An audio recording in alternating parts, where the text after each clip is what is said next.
ये प्रश्न सबके मन में जगता है। जो साथ मरेंगे, साथ जिएंगे, एक बीमार हुआ दूसरे की चिंता, अब दोनों प्रतिद्वंदी हो गए, मेरा अहम बड़ा है। सारी चर्चा आप लोगों ने की है, उसी में से मैं उठा रही हूँ। जहाँ अर्धनारीश्वर का पूरक भाव था, एक दूसरे के पूरक हैं, वहाँ अहंकार या ईगो नाम की एक चीज़ आ गई है जो सबको परेशान कर रही है।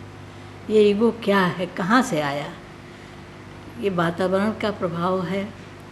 कुछ कानून व्यवस्था ने कुछ गड़बड़ी की, कुछ जो है हमारे भीतर जो लालसाएं जगीं अतिरिक्त, जैसा अभी उदाहरण दे रही हैं आपने, सब ने कहा कि हमारी अपेक्षाएं बढ़ी।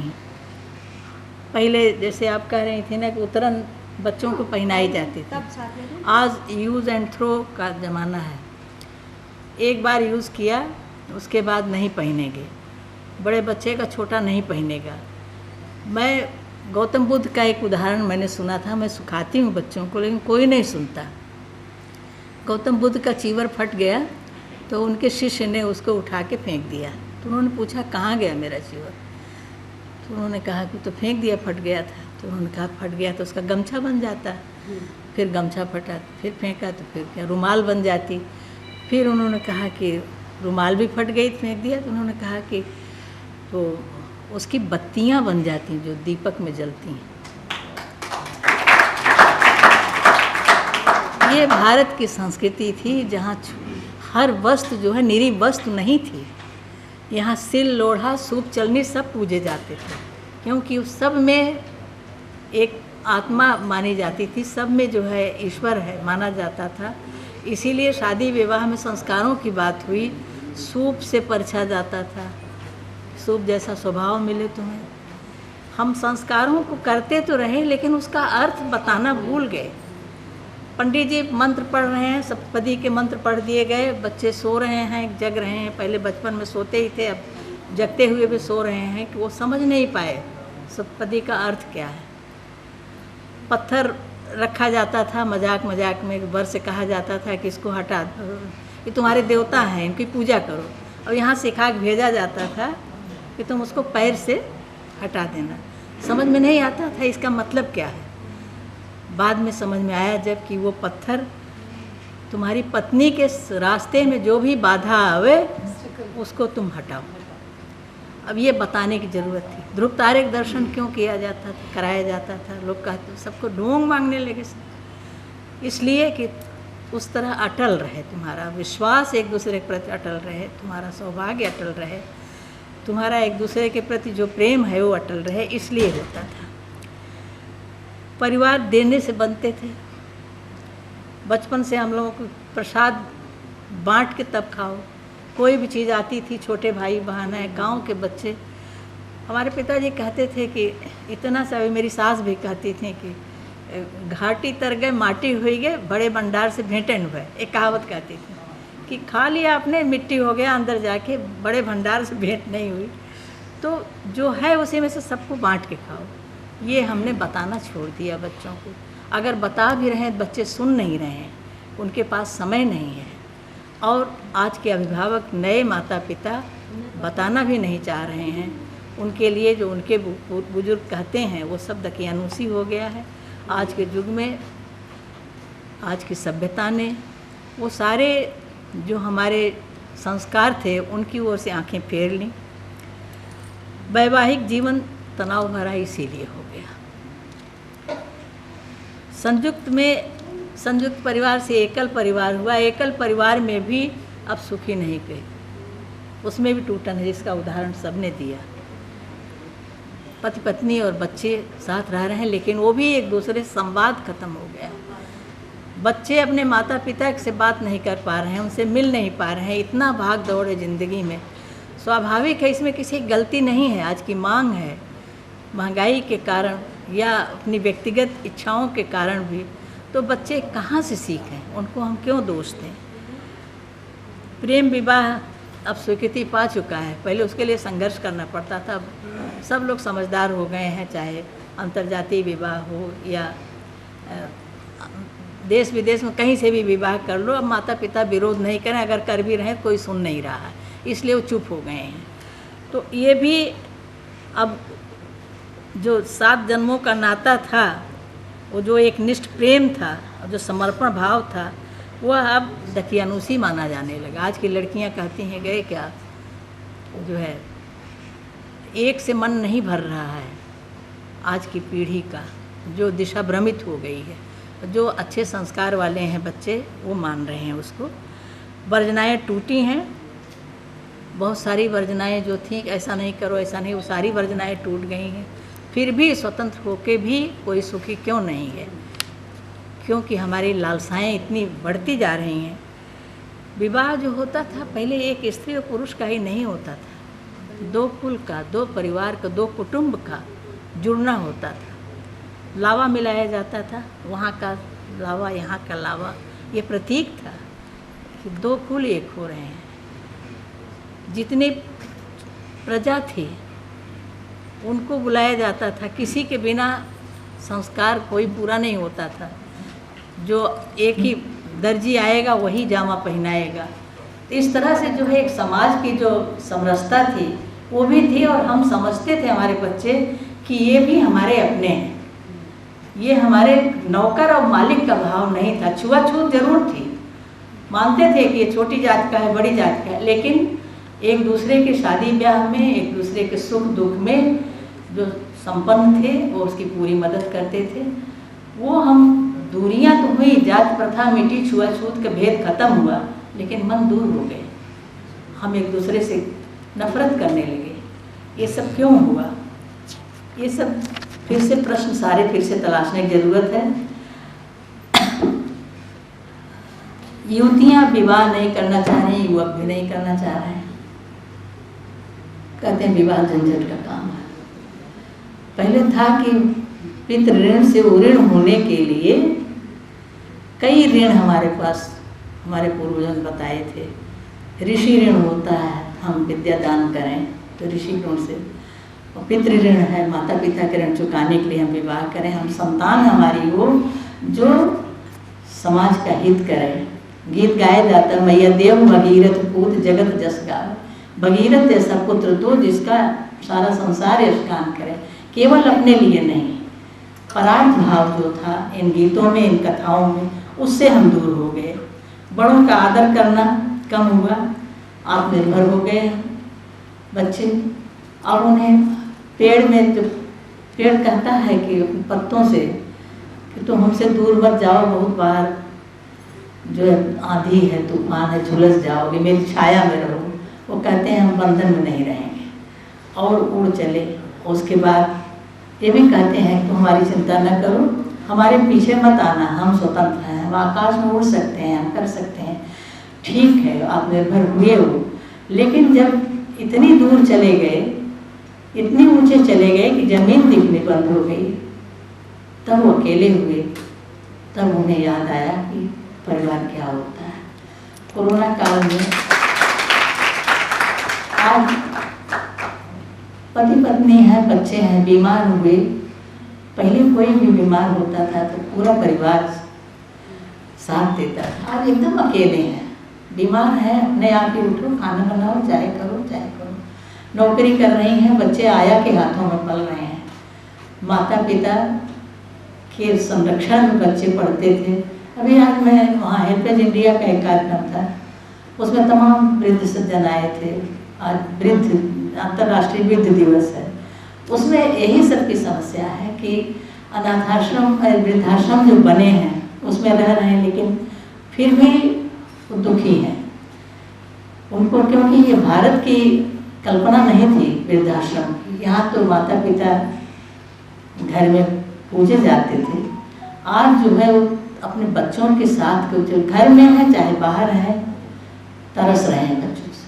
वो बच्चों को देना चाहते हैं, बच्चों से खेलना चाहते हैं, बच्चों से बात करना चाहते हैं, उनके पास कोई बात करने वाला नहीं है। एक लोक कथा थी हमारे यहाँ, मैं बराबर सुनाती हूँ कि लक्ष्मी गणेश ताखे में बैठे हैं, आपस में बात कर रहे हैं। भाई इतने दिन से बैठे बैठे थक गए, धूल खा रहे हैं। कोई इस घर में बच्चा होता है तो तोड़ता हमें, खेलता हमारे साथ। फिर वो देवी को तरस आता है, कहती हैं कि चलो हम इन बच्चों के बीच नीचे उतर जाएं। उतरते हैं लक्ष्मी गणेश और बच्चे उनको खेलते हैं, तोड़ते हैं और वो मुक्त हो जाते हैं। कहते हैं अब हमें टूट गए, अब चलो इसमें बंधन से मुक्त हुए। ये सारी बातें कौन बताए? ये हमने बताना छोड़ दिया और बच्चों ने सुनना छोड़ दिया। मोबाइल के दुष्प्रभाव की बात हुई। मेरा नौकर है, मैंने उसको 8वीं कक्षा के इम्तहान दिलाने के लिए भरवा दिया, स्कूल नाम लिखवा दिया, और कहता है मोबाइल नहीं देखने देंगे तो मैं आत्महत्या कर लूँगा। और मैं चुप हो गई। अब मैं नहीं बोल रही हूँ, रात में मोबाइल देखता है। अब क्या किया जाए? विवश हो गए हैं हम लोग कि कैसे इन बच्चों को समझाया जाए, कैसे, क्योंकि इतना ज़्यादा है नशा, एकदम नशे की तरह से लत होती जा रही है। हम बहुत पहले जो है अनौपचारिक थे।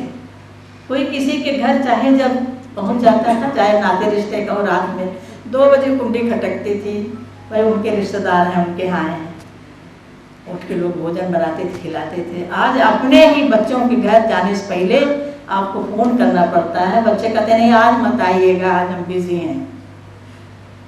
सबके घर में हो रहा है। तो ये जो औपचारिकताएं बढ़ी हैं, इसमें संवाद खत्म हो गया। पति पत्नी लड़ते थे तो उनके माता पिता आ जाते थे और समझाते थे, क्या है बच्चों जैसी बात। अब साथी नहीं, कोई समझाने तैयार नहीं था समझने को। अभी किसी ने बात की थी कि माताएं सिखा के भेजती हैं, माताएं पिता बेटी को सिखा के भेजते हैं, ऐसे करना ऐसे करना। पहले आपने देखा होगा कि बेटी के घर का लोग अन्न जल नहीं खाते थे।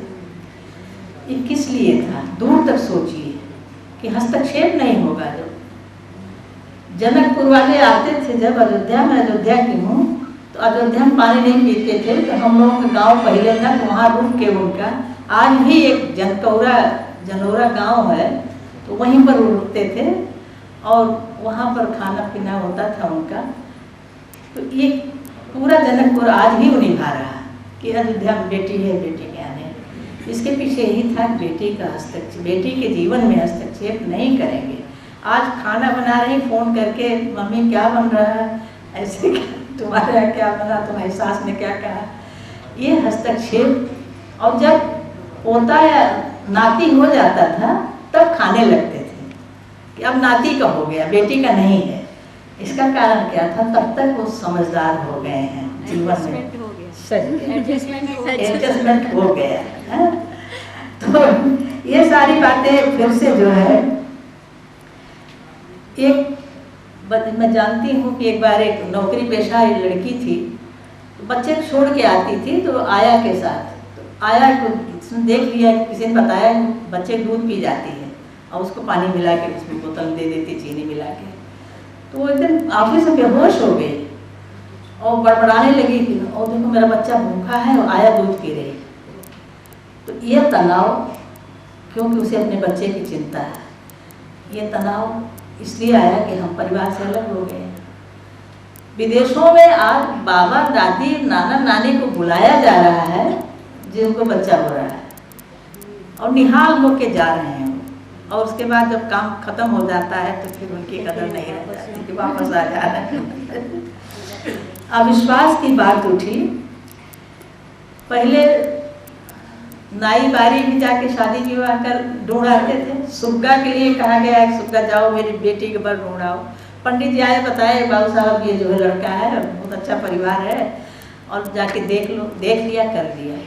आज ठोंक बजा के बहुत विश्वास करके हो रही शादियाँ फिर भी क्यों टूट रही हैं? क्योंकि अब भीतर का विश्वास टूट गया, एक दूसरे के प्रति अविश्वास हो गया। अब कोई किसी विश्वास ही नहीं कर रहा है। भौतिक सुख सुविधाओं ने संबंधों को महत्व देना छोड़ दिया है। किसी ने कहा कि जब दो अनजान मिलते थे, साथ रहते थे, प्रेम हो जाता था। ये रहने से, साथ रहने से प्रेम होने की बात एक दूसरे को समझने में देर लगती थी, लेकिन धीरे धीरे समझ जाते थे लोग, और न पसंद हो तब भी निभा लेते थे, और उसका प्रभाव बच्चों पर पड़ता था। अगर माता पिता अलग हो गए, सबसे ज़्यादा किसको कष्ट होता है, कौन सफ़र करता है? बच्ची।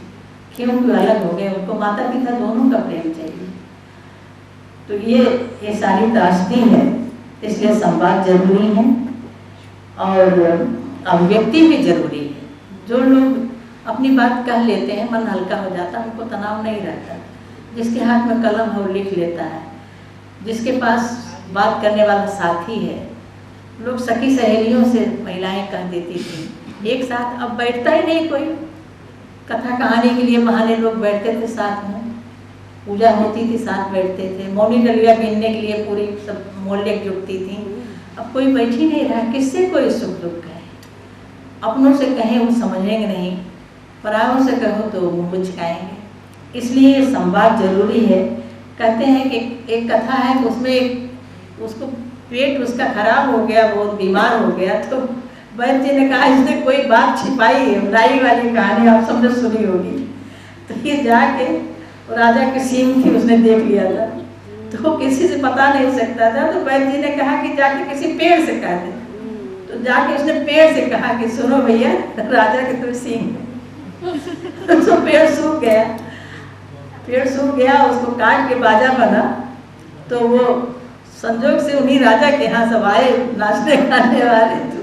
तो सरंगी कहे कि राजा के दो सिंह, राजा के दो सिंह। तो कहे तबला किन्न कहे नौगा जाम कहे नौगा।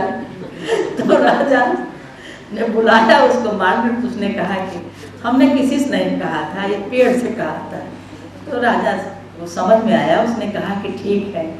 सबने समझाया कि जो आपको जो भगवान ने दिया है उसको छिपाना क्या है। तो ये समझाना, ये समझना समाज बताता है कि आप गलत कर रहे हैं। वो समाज भी अब चुप है, क्योंकि हर आदमी अपना स्वार्थ देख रहा है। लेकिन अभी भी हमारे बड़े लोग कहते थे कि कोई सुने या न सुने। मेरे पति ने बहुत सबको सिखाया करते थे, लोग बुरा मान जाते थे। घर में आए तो नहाओ, बिना नहाए खाओ। हमने कहा क्यों कहते हैं, सब लोग नाराज हो जाते हैं आपके रिश्तेदार। उन्होंने कहा जो गलत है उसको कहना ही चाहिए। मैं गलती करूँ तो मुझे भी सुनना पड़ेगा।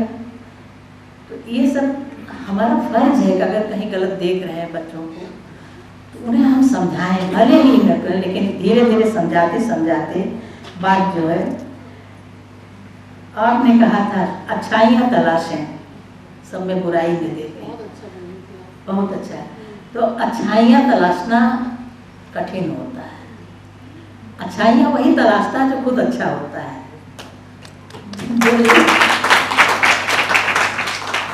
दुर्योधन से कहा गया, महाभारत की कथा है कि जाओ किसी अच्छे व्यक्ति को ले आओ, तो उसको कोई नहीं अच्छा मिला। और धर्मराज युधिष्ठिर से कहा गया तो कोई खराब आदमी ले आओ, उनको कोई खराब नहीं मिला। तो ये हमारे भीतर जो अच्छाई है तो हम अच्छाई देखते हैं। तो सबसे पहले आत्मालोचन, अपने आप सुधार की बात करनी चाहिए, तभी हम जो है रिश्तों को संभाल पाएंगे, जिम्मेदारी संभाल पाएंगे। कहा जाता है कि पहले लोग कहते थे कि अष्टपद जो ऑक्टोपस होता है, परिवार ऑक्टोपस है, उसमें बांध लेता है, जकड़े रहता है। लेकिन आज लोग अनुभव कर रहे हैं कि परिवार एक सुरक्षा कवच है, परिवार एक शरण है जहाँ पर लोग आराम से सो सकते हैं। जरूरतें, रहन सहन का स्तर बढ़ा, संतोष के स्थान प्रतिस्पर्धा ने ले लिया। आप लोगों ने बताया बुजुर्गों की आवश्यकताओं की ओर ध्यान देना बंद कर दिया लोगों ने।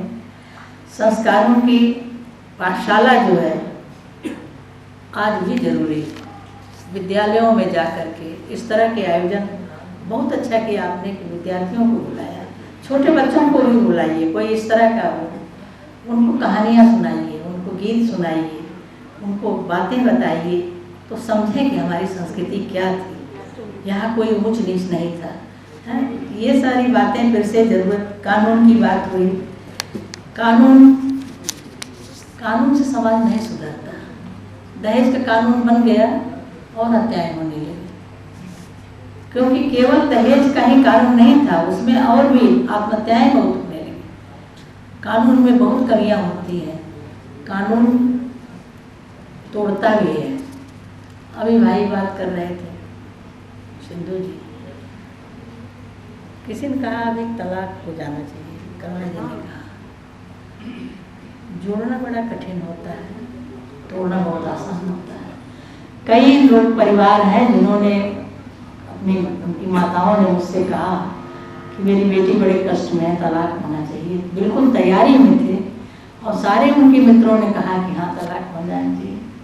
मैंने कहा समय की प्रतीक्षा करो, धीरज रखो, और 3 साल 4 प्रतीक्षा की, अब स्थिति सुधर गई।